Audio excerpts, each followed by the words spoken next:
పరిశుద్ధ గ్రంథంలో నుంచి యెహెజ్కేలు గ్రంథము 36వ అధ్యాయము.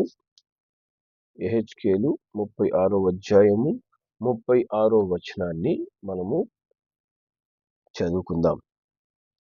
అప్పుడు యెహోవానైన నేను పాడైపోయిన స్థలములను కట్టువాడననియు పాడైపోయిన స్థలములలో చెట్లను నాటువాడననియు మీ చుట్టూ శేషించిన అన్యజనులు తెలుసుకుందురు. యెహోవానైన నేను మాట ఇచ్చి ఉన్నాను, నేను దాన్ని నెరవేర్తును. హల్లెలూయా. దేవుని నామానికి మహిమ కలుగును గాక. మనకు మన విశ్వాసాన్ని బలపరచుటకు, మన ప్రతి పరిస్థితిలో మనకు ధైర్యం చెప్పుటకు దేవుడు ఎప్పుడు తన మాటలతో మనల్ని బలపరుస్తాడు. హల్లెలూయా. ఆయన చెప్తున్నాడు, యెహోవానైన నేను మాట ఇచ్చాను, నేను దాన్ని నెరవేరుస్తాను. హల్లెలూయా. దేవుడు నీకిచ్చిన మాటలన్నీ కూడా నిశ్చయముగా, ఆయన నీకిచ్చిన వాగ్దానాలన్నీ కూడా ఖచ్చితముగా నెరవేర్చుటకు శక్తిమంతుడైన దేవుడై ఉన్నాడు. దేవుడిచ్చిన మాటలు ఎప్పుడు కూడా ఆయన చెయ్యలేని వాగ్దానాలు, నెరవేర్చలేనటువంటి మాటలు ఎప్పుడు మనకు సెలవివ్వడు.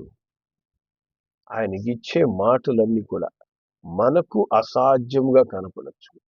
ఇది నా జీవితంలో నెరవేరుతుందా? దేవుడైతే మాట ఇస్తున్నాడు, దేవుడైతే నాకు ఈ వాగ్దానం ఇచ్చాడు, మరి అది జరుగునా, అది నెరవేరునా అనేటువంటి పలు ఆలోచనలు. ఎందుకంటే మనము జీవిస్తున్నటువంటి పరిస్థితులు, మన యొక్క స్థితిగతులు మనం చూసినప్పుడు దేవుడు ఘనమైన వాగ్దానాలు ఇచ్చాడే, ఘనమైనటువంటి మాటలతో నన్ను ధైర్యపరిచాడే, బలపరిచాడే, మరి ఇవన్నీ కూడా నా జీవితంలో ఎలా నెరవేరగలవు అనేటువంటి అనుమానం, అవిశ్వాసం మన జీవితంలో దుష్టుడు ఏర్పాటు చేస్తుంటాడు, కలగజేస్తుంటాడు.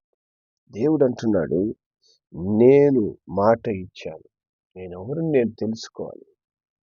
నీకు మాట ఇచ్చిన వ్యక్తి ఎవరు? నేను యెహోవాను అంటున్నాడు. హల్లెలూయా. నేను సదాకాలము జీవించువాడను, నేను సర్వశక్తిమంతుడను, నాకు సమస్తము సాధ్యము, నాకు అసాధ్యమైనది ఏది లేదు. అట్టి యెహోవానైన నేను నీకు మాట ఇచ్చాను. మనుషుల్లాగా నేను నీకు మాట ఇవ్వలేదు. సర్వశక్తిమంతుడైన దేవునిగా నేను నీకు వాగ్దానం చేస్తున్నాను, నేను నీకు మాట ఇస్తున్నాను. కనుక అది తప్పక నేను నెరవేర్చుటకు శక్తిమంతుడు అంటున్నాడు. దాన్ని ఖచ్చితంగా నేను నెరవేరుస్తానంటున్నాడు. హల్లెలూయా. ఈ దినమున నీకు దేవుడు ఎన్ని వాగ్దానాలు ఇచ్చినా, నువ్వు పరిశుద్ధ గ్రంథం ధ్యానిస్తుండగా ఏ మాటలతో దేవుడు నీ హృదయాన్ని తాకి ఉన్నా అవన్నీ కూడా తప్పక నెరవేరబోతున్నాయి. అవి తప్పక దేవుడు నెరవేరుస్తాడు. తప్పక దానికి తగిన విధంగా పరిస్థితులన్నీ కూడా ఆయన అనుకూలపరుస్తాడు. హల్లెలూయా. దేవుని నామానికి మహిమ కలుగును గాక. మన కంటి ముందు పరిస్థితులు ఆయన ఇచ్చిన వాగ్దానానికి అనుకూలంగా కనబడకపోవచ్చు. దేవుడు నీతో చెప్పిన మాట ఒకటైతే నువ్వు నీ యొక్క జీవిత పరిస్థితి ఇంకొక విధంగా ఉండొచ్చు. ఒకవేళ దేవుడు నేను నిన్ను స్వస్థపరిచాను అని ఉండొచ్చు, కానీ నీలో స్వస్థత లేకుండా ఉండొచ్చు. నేను నిన్ను ఐశ్వర్యవంతునిగా చేస్తానని నీకు ఐశ్వర్యం కనపడకపోవచ్చు. దేవుడు నేను నీకు సమాధానకర్తనై ఉన్నానని చెప్పి ఉండొచ్చు, మరి నీ ఇంట్లో సమాధానం కనపడకపోవచ్చు. కానీ దేవుడు మాట ఇచ్చినాడు అంటే అది జరుగుతుంది, అది నెరవేరుస్తాడు. అది నెరవేర్చుటకు శక్తిమంతుడు ఆయన. హల్లెలూయా. దేవుడు తన మాట చేత సర్వ సృష్టిని సృజించినప్పుడు ఆయన ఇచ్చిన మాటలోని శక్తి నీ జీవితంలో ప్రతి పరిస్థితి మార్చగలదు అని మనం నమ్మాలి. ఆయన మాటతోనే ఈ సృష్టి అంతని సృజించాడు. ఆయన కష్టపడి చేతులతో ప్రయాసపడి ఒక గుండ్రని బాల్ చేసి దాన్ని సూర్యుడిగా, ఇంకొన్ని బాల్స్ తయారు చేసి దాన్ని మన భూమిగా, మరి మెర్క్యూరీ, వీనస్, అర్త్ ఇట్లా ఉన్నటువంటి గ్రహాలుగా, మరి నక్షత్రాలుగా ఆయన చేతులతో సృష్టించలేదు. ప్రతిదీ మాటతోనే, నోటి మాట. హల్లెలూయా. ఆయన మాట శక్తి కలిగింది. ఆయన మాటలో అసాధారణమైన బలం ఉంది. హల్లెలూయా. ఆయన మాట నీ జీవితంలో నువ్వు అనుకొననటువంటి బలమైన కార్యాలు చేయగలిగినటువంటి శక్తి కలిగినది. హల్లెలూయా. దేవుడు అంటాడు, మరి యెషయా గ్రంథము 55వ అధ్యాయం, యెషయా గ్రంథము 55వ అధ్యాయము 10, 11 వచనాలు మనం చదివితే ఆయన అంటాడు, వర్షమును హిమమును ఆకాశము నుండి వచ్చి అక్కడకు ఎలాగు మరలక భూమిని తడిపి విత్తువానికి విత్తనము భుజించువానికి ఆహారం కలుగుటకై అది చిగుర్చి వర్ధిల్లునట్లు చేయునో అలాగే నా నోట నుండి వచ్చు వచనం ఉంటుంది. హల్లెలూయా. దేవుని నామానికి మహిమ కలిగింది గాక. అది నిష్ఫలముగా నా యొద్దకు మరలక అది నాకు అనుకూలమైన దానిని నెరవేర్చును, నేను పంపిన కార్యమును సఫలము చేయును. దేవుడు అంటున్నాడు, మరి ఆకాశం నుంచి వచ్చే వర్షము తిరిగి మళ్ళా ఆకాశానికి వెళ్లకుండా భూమిని తడిపి ఏ విధంగా మంచి పంటను మానవునికి అనుగ్రహిస్తుందో అదే విధంగా నేను నా నోటి నుంచి విడుదల చేసినటువంటి మాట, నేను ఇచ్చినటువంటి వాగ్దానం, అది నేను ఏ పని చేయమని చెప్పానో ఆ మాట వెళ్ళి చేస్తుంది. నేను చెప్పిన కార్యాన్ని సఫలం చేయగలిగినటువంటి శక్తి నా మాటకు ఉంది అని చెప్తున్నాడు. హల్లెలూయా. దేవుని నామానికి మహిమ కలుగును గాక. మత్తయి సువార్త 8వ అధ్యాయంలో మనం వెళ్తే, మత్తయి సువార్త 8వ అధ్యాయము 5, 6 వచనాలు మనం చదువుదాం. ఆయన కపెర్నహూములో ప్రవేశించినప్పుడు ఒక శతాధిపతి ఆయన ఎద్దకు వచ్చి, ప్రభువా, నా దాసుడు పక్షవాయువుతో మిగుల బాధపడుచు ఇంటిలో పడి ఉన్నాడని చెప్పి ఆయనను వేడుకొనెను. హల్లెలూయా. కాబట్టి ఇక్కడ కపెర్నహూము అనే ప్రాంతానికి ప్రభు అయిన యేసు వస్తున్నాడు. వచ్చినప్పుడు మరి ఒక శతాధిపతి యేసు ఎద్దకు వస్తున్నాడంట. శతాధిపతి అంటే 100 మంది సైన్యములకు ఆయన అధిపతి అయి ఉంటున్నాడు. మరి 100 మంది సైన్యమును నడిపించేటటువంటి ఆ గొప్ప సైన్యాధిపతి యేసు ప్రభు యొద్దకు వచ్చి, ప్రభువా, మరి నా యొక్క పనివాడు పక్షవాయువుతో బాధపడుచున్నాడయ్యా, మరి నీవే సహాయం చేయాలి అంటూ దేవుని వేడుకుంటున్నాడు. హల్లెలూయా. మరి యేసయ్య అంటున్నాడు, నేను వచ్చి వాణ్ణి స్వస్థపరుస్తాను అని చెప్తున్నాడంట. హల్లెలూయా. ఆయన ఆ శతాధిపతిని చూసి, మరి ఆ శతాధిపతి ఇంతగా తగ్గించుకొని నా దగ్గరకు వచ్చాడే, నిశ్చయముగా నేను వాళ్ళ ఇంటికి వెళ్ళాలి, నేను అతన్ని స్వస్థపరుస్తాను అని శతాధిపతికి ప్రభు అయిన యేసు ధైర్యం చెప్తున్నాడు. అప్పుడు శతాధిపతి ఒక అద్భుతమైనటువంటి విశ్వాసపు మాట పలుకుతున్నాడు. ఆయన దేవుని మాట మీద ఆయనకున్నటువంటి విశ్వాసాన్ని ఆయన తెలియపరుస్తున్నాడు. హల్లెలూయా. ఆయన అంటున్నాడు 8వ వచనంలో, శతాధిపతి, ప్రభువా, నీవు నా ఇంటికి వచ్చుటకు నేను పాత్రుడను కాను, నీవు మాట మాత్రం సెలవివ్వు, అప్పుడు నా దాసుడు స్వస్థపడతాడు. హల్లెలూయా. ఆయన అంటున్నాడు, అయ్యా, మీరు మా ఇంటి దాకా వచ్చేంత గొప్ప వ్యక్తిని కాదు. నేను ఒకవేళ లోక దృష్టికి శతాధిపతి అంటూ 100 మందికి అధిపతిగా నేను ఉండుండొచ్చు, కానీ నీవు మా ఇంటికి వచ్చేంత గొప్ప వ్యక్తిని కాదయ్యా. నువ్వు నన్ను మించినటువంటి గొప్ప దేవుడివి. కాబట్టి నువ్వు నా ఇంటి దాకా వచ్చి శ్రమ తీసుకోవద్దు. నీవు ఒక మాట చెప్పునైనా, నీ నోటిలోంచి ఒక మాట నాకు ఇచ్చావంటే మరి నా యొక్క దాసుడు స్వస్థ పొందుతాడు. హల్లెలూయా. అలా ఎంత ఆశ్చర్యంగా ఉంది ఈ మాట. ఏంది అయ్యా, నువ్వు ఒక మాట చెప్పయ్యా, నాకు అన్ని జరుగుతాయి, ఒక మాట చెప్పయ్యా. మనం చాలాసార్లు కొన్ని అవసరతలు ఉన్నప్పుడు అధికారుల దగ్గరికి వెళ్తాం. వాళ్ళకి వెళ్ళినప్పుడు మనం ఏం చెప్తుంటాం, సార్ ఒక మాట చెప్పండి సార్, పని అయిపోతుంది, ఒక మాట, ఫోన్ చేసి ఒక మాట చెప్పండి. అన్నప్పుడు వాళ్ళు ఫోన్ చేసి ఈ పని చేయి అన్నప్పుడు టక్కన మన పనులు జరిగిపోతాయి. ఒక అధికారి మాటకి అంత శక్తి ఉన్నప్పుడు దేవుని మాటకు సకల సృష్టిని సృజించినటువంటి సర్వశక్తిమంతుడైన దేవుని మాట ఎంత అధికారం ఉంటుంది, ఎంత శక్తి ఉంటుంది. హల్లెలూయా. ఆ యొక్క శక్తిని ఆయన విశ్వసిస్తున్నాడు. దేవుని మాటలో అసాధారణమైన శక్తి ఉంది. ఆయన నోటితో ఒక మాట పలికితే నా ఇంటికి రాకుండానే నా యొక్క దాసుడికి బాగైపోతుంది. హల్లెలూయా. దేవుని నామానికి మహిమ కలుగును గాక. అట్టి విశ్వాసము నీకు దేవుని మాట మీద ఉందా? దేవుని మాటను నువ్వు అంతగా నమ్ముతున్నావా? లేదా నీ పరిస్థితులను చూసి దేవుని మాటను నమ్మలేనంత వానిగా ఉంటున్నావా? నీ యొక్క వ్యాధి బాధలు చూసి దేవుడు నన్ను స్వస్థపరచలేడు, లేదా దేవుడు నాకు విడుదల ఇవ్వలేడు, నా పరిస్థితి మార్పు నొందలేని పరిస్థితి, దేవుడు కూడా నా జీవితంలో మార్పు తీసుకురాలేదు, మరి నా భర్త మారడానికి అవకాశం లేదు, నా కుటుంబంలో పరిస్థితులు మారడానికి అవకాశం లేదు, ఏ విధమైనటువంటి మార్పు నేను దేవుని నమ్ముకున్నా కూడా జరగదు అనే గొప్ప నమ్మకంతో నువ్వు ఉంటున్నావా? నా బిడ్డలకు మారు మనసు కలగదు, వారు మంచివారిగా మారరు అనేటువంటి గట్టి విశ్వాసం కలిగి ఉంటుండవా?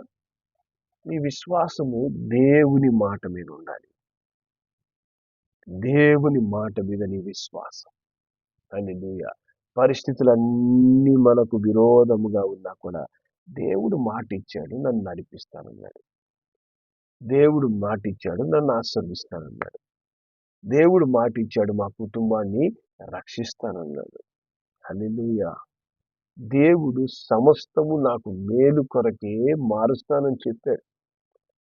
అలాంటప్పుడు అన్నీ మారుతాయి.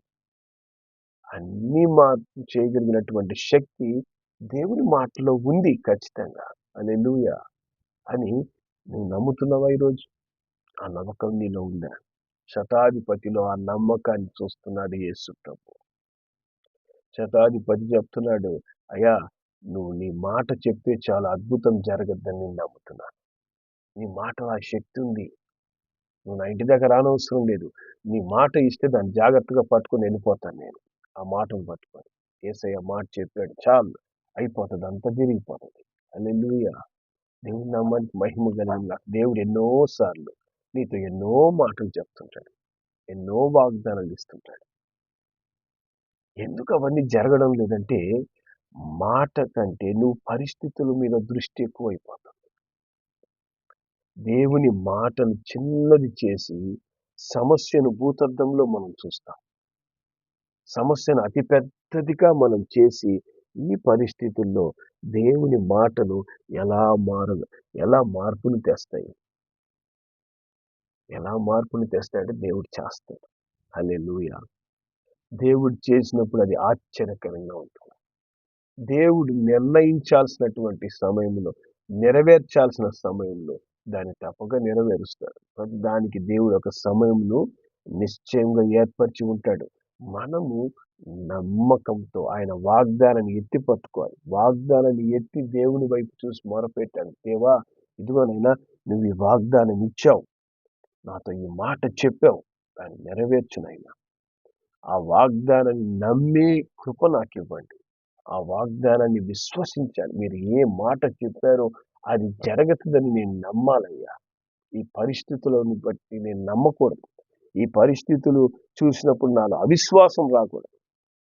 నేను ఈ పరిస్థితులన్నీ విరోధంగా ఉన్నా కూడా దేవుని మాటను నేను విశ్వసించాలి.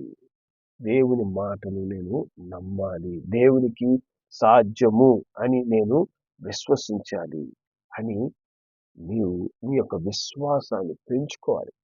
నీ విశ్వాసాన్ని పరిస్థితుల మీద నుంచి దేవుని యొక్క వాగ్దానం మీదకి తీసుకురావాలి.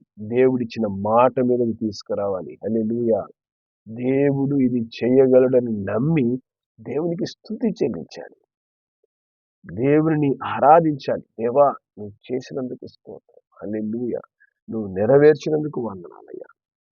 సమస్తము నువ్వు నీ వాగ్దాన ప్రకారంగా నా జీవితంలో చేసినందుకు నీకు వందనాలంటూ మనం ముందుగానే ప్రభువుని ఆరాధించేవారిగా ఈయన అంటున్నాడు, ఈ శతాధిపతి, నువ్వు మాట ఇస్తే స్వస్థత పొందుకోవచ్చు అని లేదు, స్వస్థ పడుతాడు అంతే. నువ్వు మాట చెప్తే అయిపోతుంది పని అంతే. కాబట్టి ఆయన మాటలు నీకు అనేకం ఇచ్చి ఉండగా, దేవా ఆ మాటల ప్రకారం నువ్వు సమస్తం చేసినందుకు స్తోత్రం, జరిగినందుకు వందనాలు. హల్లెలూయా. మరి మీరు ప్రార్థించినప్పుడు ఏం అడుగుచున్నారో అవి పొంది ఉన్నామని మీరు నమ్ముడి, అప్పుడు అవి నెరవేరునంటాడు. హల్లెలూయా. కాబట్టి మనం ప్రార్థించేటప్పుడు ఇది జరగతది, దేవుడు కార్యాన్ని నెరవేరుస్తాడు. హల్లెలూయా అని మనం ఎప్పుడైతే నమ్ముతామో, అసాధారణమైనటువంటి దేవుని శక్తి ఆ పరిస్థితులన్నిట్లో ఒక మార్పు తీసుకురావడం ప్రారంభమవుతుంది. మన విశ్వాసపు మాట, విశ్వాసపు ప్రార్థన, ఈ దేవుని మాట మన జీవితంలో నెరవేరడం ప్రారంభం. ఆ మాట యొక్క ఫలం లేదా ఆ మాటలో ఉన్నటువంటి అసాధారణమైన దేవుని శక్తి నూతన కార్యాలు చేయడం స్టార్ట్ చేస్తుంది. హల్లెలూయా. కాబట్టి ఆ కార్యాలు చేస్తున్నప్పుడు, అది నెరవేరుతున్నప్పుడు మనకు ఆశ్చర్యకరంగా ఉంటాయి. ఎంత గొప్ప శక్తివంతులైన దేవుని నేను కలిగి ఉన్నానంటూ మనము దేవుని ఘనపరుస్తాం ఆ సమయంలో. హల్లెలూయా. దేవుని నామాన్ని మహిమ కలుగుగా. ఎంత కఠినమైన పరిస్థితిలో గుండా నువ్వు నడుస్తున్నా కూడా, నీ పరిస్థితులంతా కూడా మార్చడానికి దేవునికి నోటి మాట చాలు. వెళ్ళి మనం ప్రయాసపడుతున్నట్లు ఆయన ప్రయాసపడాల్సిన అవసరం లేదు. ఆయన నోటి మాట సమస్త కఠినమైన పరిస్థితులన్నీ మార్పు చేస్తాడు, సరి చేస్తాడు దేవుడు. హల్లెలూయా. అందుకే ఆయన దేవుడయ్యాడు, నోటి మాటతో అన్ని చేయగలడు. కాబట్టి మనం మనుషులయ్యాం, ప్రయాసపడతాం కాబట్టి. కానీ ప్రయాసపడే మనము దేవుని మాట యందు విశ్వాసం ఉంచితే అసాధారణమైన శక్తి మన జీవితంలో అద్భుతాలు చేస్తుంది. అసాధారణమైన శక్తి మనం అనుకున్నటువంటి ఆశ్చర్య కార్యాలతో మన జీవితాలను నింపుతుంది. అప్పుడు ప్రతి దినము మన జీవితం ఒక అద్భుతంగా ఉంటుంది. ప్రతి దినం అనేక అద్భుతాలు అనుభవిస్తూ ఉన్నాం. హల్లెలూయా. శతాధిపతి కూడా ఆయన అంటున్నాడు, నేను దేవుని మాట యందు విశ్వాసం ఉంచుతున్నానయ్యా. నేను నువ్వు మాట మట్టుకు చెప్తే దాసుడు స్వస్థత పొందుకుంటాడు. హల్లెలూయా. దేవుని నామానికి మహిమ కలుగును గాక. మరి ఎప్పుడైతే ఆయన యొక్క విశ్వాసాన్ని చూస్తున్నాడో, ఆయనలో ఉన్నటువంటి ఆ నమ్మకత్వాన్ని చూస్తున్నాడో, దేవుడు అంటున్నాడు 10వ వచనంలో, యేసు ఈ మాట విని ఆశ్చర్యపడి వెంట వచ్చుచున్న వారిని చూచి, ఇశ్రాయేలులో ఎవరికైనా నేను ఇంత విశ్వాసం ఉన్నట్టు చూడలేదని నిశ్చయంగా మీతో చెప్పుచున్నాను. హల్లెలూయా. ఇంత గొప్ప విశ్వాసం నేను ఇశ్రాయేలులో కూడా నేను చూడలేకపోతున్నాను. శతాధిపతి ఒక అన్యుడై ఉన్నాడు. అన్యుడైనటువంటి శతాధిపతిలో ఇంత గొప్ప విశ్వాసమా? నేను మాట ఇస్తే బాగవుతుందని చెప్పని ఎంత చక్కగా నా యందు విశ్వాసాన్ని కనబరుస్తున్నాడు అంటూ, ఇంత గొప్ప విశ్వాసాన్ని నా వెంట నడుస్తున్నటువంటి వారిలో, నన్ను నమ్మిన వారిలో నేను చూడలేకపోతున్నాను అని అంటున్నాడు. హల్లెలూయా. ఈ దినము మనం యేసు వెంట నడుస్తూ దేవుని విశ్వాసం లేకుండా ఉంటున్నామా? ప్రతినిత్యం యేసయ్యకు ప్రార్థన చేస్తూ అవిశ్వాసం ప్రార్థనలు చేస్తున్నామా? నిరీక్షణ లేని జీవితాలు మనం జీవిస్తున్నామా? హల్లెలూయా. దేవుడు నీ జీవితంలో ఏ వాగ్దానం ఇచ్చాడో, ఏమి నెరవేరుస్తానని చెప్పాడో అవి నెరవేర్చుటకు శక్తి కలిగిన దేవుడు ఆయన. ఆయనకు సమస్తము సాధ్యం. హల్లెలూయా.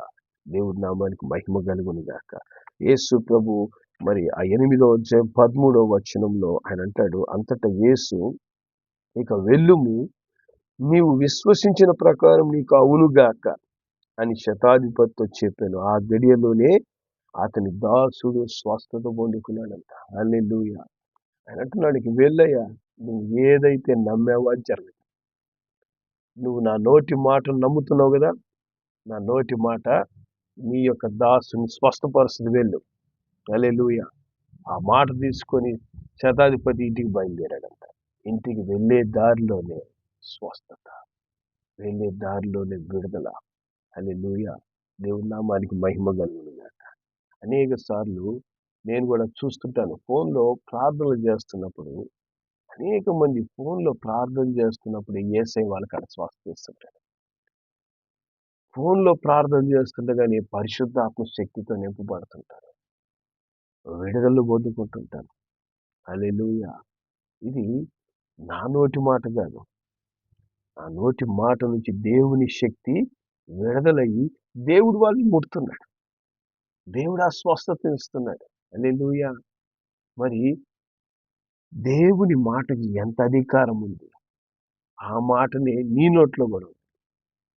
నీవు దేవుని మాటను విశ్వసించి ఎప్పుడైతే ప్రార్థన చేస్తావో, దేవుని యొక్క వాగ్దానాన్ని నీ నోటితో ఉచ్చరిస్తావో, అదే శక్తి నీలో నోటి నుంచి కూడా విడుదలవుతుంది. మన అవిశ్వాసపు మాటల వల్ల మరి కీడు అనేది తయారవుతుందో, విశ్వాసపుతో దేవుని మాటలు మనం పలికినప్పుడు అది మనకు కావలసినటువంటి విడుదల, స్వస్థత, బలమైన అద్భుతాలు అక్కడ నెరవేరుతాయి. దేవుని కార్యాలు జరిగిపోతాయి. హల్లెలూయా! దేవుని నామానికి మహిమ కలుగును గాక. దేవుడు ఒక మాట ఇచ్చాడు అంటే అది నెరవేర్చి తీరుతాడు. ఎంత పరిస్థితులు విరోధంగా మనకు కనపడినా కూడా నా దేవుడు నాకు చెప్పాడు, నా దేవుడు అది చేస్తాడు. ఇది మనం నమ్మాలి. ఎందుకంటే ఆయన చెయ్యలేని వాగ్దానాలు ఎప్పుడు మనకి ఇవ్వడు. నా వల్ల కాదయ్యా, అయినా ఏదో వాగ్దానం ఇచ్చాను, చేస్తే చేస్తాను లేకపోతే చేయనని చెప్పేవాడు కదా ఆయన. ఆయనకు సమస్తము సాధ్యం.